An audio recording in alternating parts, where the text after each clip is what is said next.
Gecelerine bakın abi. Hoş geldi. Abi şurası senin.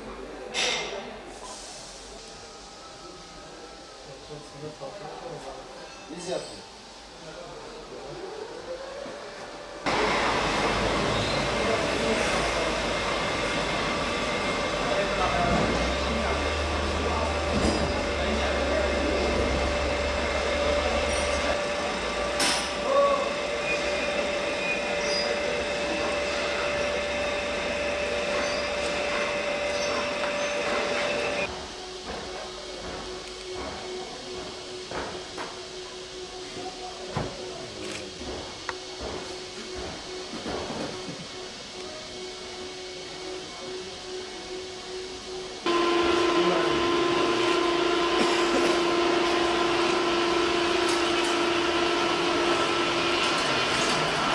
Hazırlığını yapmaya başladık. Onun için kar tipi lastik lazım.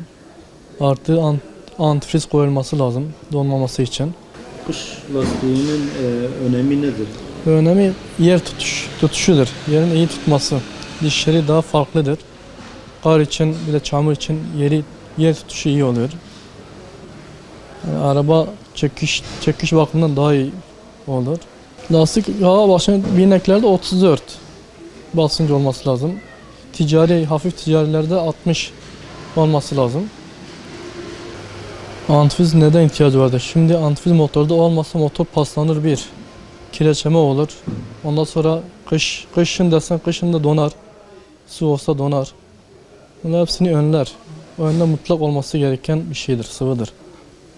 Sürekli 4 mevsimdir ama bizim bu yöre sürekli kış gözüyle baktığı için normal sürekli olması gereken bir şeydir. Yani var ya motorun içi eğer ki antifriz olmasa paslama yapar, ileride çürüme yapar, motora zarar verir yazın. Kışın da donma yapar. Yani bir sürü zararı var, kireçleme yapar. Valla kışın araç sahipleri kar tipi lastik takması lazım.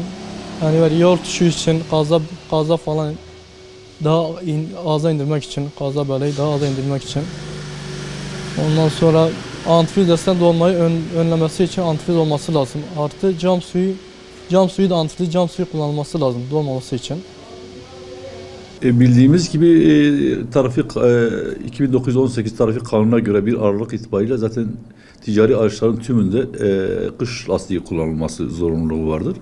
1 Aralık tarihi itibariyle ticari araçlar, bu otomobil olur, minibüs olur, kamyonet ve çekiciler tümü için geçerli olmak üzere kış lastiği kullanacaklar.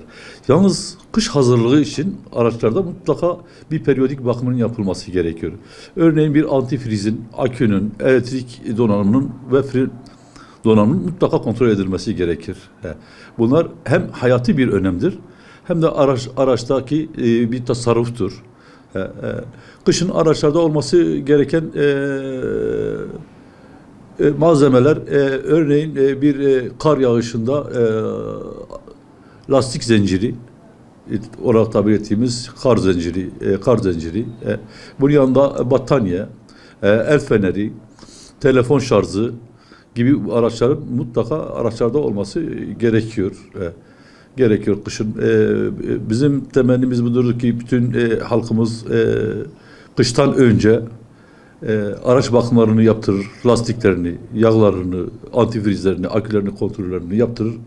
Sağlıklı bir şekilde yolculuk yapacaksalar güvenli bir şekilde bir yolculuk yapmış olurlar.